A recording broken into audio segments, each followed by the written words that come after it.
আসসালামু আলাইকুম, স্বাগত জানাচ্ছি আপনাকে আন্তর্জাতিক সংবাদে। চুক্তি না হলে হামলার জন্য পুরোদমে প্রস্তুত মার্কিন বাহিনী, হুঁশিয়ারি ডোনাল্ড ট্রাম্পের। এবারে বিস্তারিত।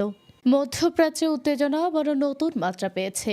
ইউনাইটেড স্টেটসের প্রেসিডেন্ট ডোনাল্ড ট্রাম্প সতর্ক করে জানিয়েছেন, যদি চলমান কূটনৈতিক আলোচনায় কোনো সমঝোতা না হয়, তাহলে ইরানের বিরুদ্ধে পুনরায় সামরিক অভিযান চালানোর জন্য মার্কিন সেনাবাহিনী পুরোপুরি প্রস্তুত রয়েছে।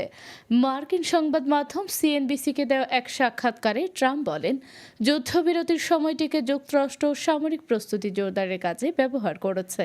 তিনি বলেন, আমরা এখন পুরোপুরি প্রস্তুত। আমাদের কাছে পর্যাপ্ত গোলা বারুদ সহ সব ধরনের সরঞ্জাম রয়েছে। নির্দেশ পেলেই হামলা চালানো সম্ভব। প্রেসিডেন্ট ডোনাল্ড ট্রাম্প আরও দাবি করেন, শুধু যুক্তরাষ্ট্রই নয়, সম্ভবত ইরানও একইভাবে নিজেদের প্রস্তুত করেছে। বিশ্লেষকদের মতে এই বক্তব্য মধ্যপ্রাচ্যের নিরাপত্তা পরিস্থিতিকে আরও অনিশ্চিত করে তুলতে পারে, কারণ বর্তমানে দুই দেশের মধ্যে চলমান যুদ্ধবিরতির মেয়াদ শেষ হওয়ার সময় ঘনিয়ে আসছে।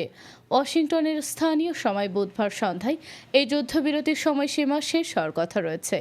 এ প্রসঙ্গে প্রেসিডেন্ট ডোনাল্ড ট্রাম্প স্পষ্টভাবে জানিয়েছেন, তিনি এই যুদ্ধবিরতির মেয়াদ আর বাড়াতে আগ্রহী নন। তার ভাষায়, আমাদের হাতে খুব বেশি সময় নেই।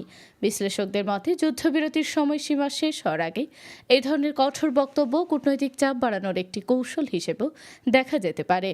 এদিকে ট্রাম্প আরও বলেন, একটি চুক্তিতে পৌঁছাতে পারলে ইরান নিজেদের জন্য একটি সুবিধাজনক অবস্থান তৈরি করতে পারবে। তিনি ইঙ্গিত দেন, বর্তমান পরিস্থিতিতে আলোচনার টেবিলে ফিরে আসা ছাড়া তেহরানের সামনে খুব বেশি বিকল্প নেই। তবে অন্যদিকে ইরান ইতিমধ্যে জানিয়েছে, জাতীয় স্বার্থের প্রশ্নে তারা কোনো ধরনের চাপের কাছে নতি স্বীকার করবে না। তেহরানের অবস্থান অনুযায়ী যে কোনো সম্ভাব্য চুক্তি হতে হবে পারস্পরিক সম্মান ও সমঝোতার ভিত্তিতে। বিশ্লেষকদের মতে, বর্তমানে যুক্তরাষ্ট্রের এই কঠোর সামরিক প্রস্তুতিমূলক একটি দ্বৈত কৌশল এরই অংশ। একদিকে কূটনৈতিক আলোচনার দরজা খোলা রাখা হচ্ছে, অন্যদিকে সামরিক চাপ বাড়িয়ে তেহরানকে দ্রুত সিদ্ধান্ত নিতে বাধ্য করার চেষ্টা চলছে। এদিকে মধ্যপ্রাচ্যের গুরুত্বপূর্ণ নৌপথ স্ট্রেইট অফ হরমুজ ঘিরে উত্তেজনা অব্যাহত রয়েছে। বিশ্বের অন্যতম গুরুত্বপূর্ণ এই প্রণালী দিয়ে প্রতিদিন বিপুল পরিমাণ জ্বালানি তেল পরিবহন করা হয়। ফলে এই অঞ্চলে যে কোনো ধরনের সামরিক সংঘাত শুধু আঞ্চলিক নয়, বরং বৈশ্বিক অর্থনীতিতেও বড় ধরনের প্রভাব ফেলতে পারে। বিশেষজ্ঞদের মতে, যদি যুদ্ধবিরতির মেয়াদ শেষ হওয়ার পর নতুন করে সংঘাত শুরু হয়, তাহলে তা মধ্যপ্রাচ্যের নিরাপত্তা পরিস্থিতিকে আরও জটিল করে তুলবে।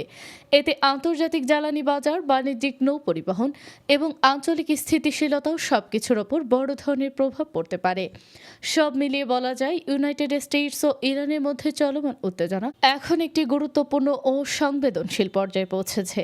এখন বিশ্বজুড়ে নজর শেষ পর্যন্ত এই সংকট কূটনৈতিক সমঝোতার মাধ্যমে সমাধানের দিকে এগোবে, নাকি নতুন করে সামরিক সংঘাতের পথে হাঁটবে মধ্যপ্রাচ্যের পরিস্থিতি।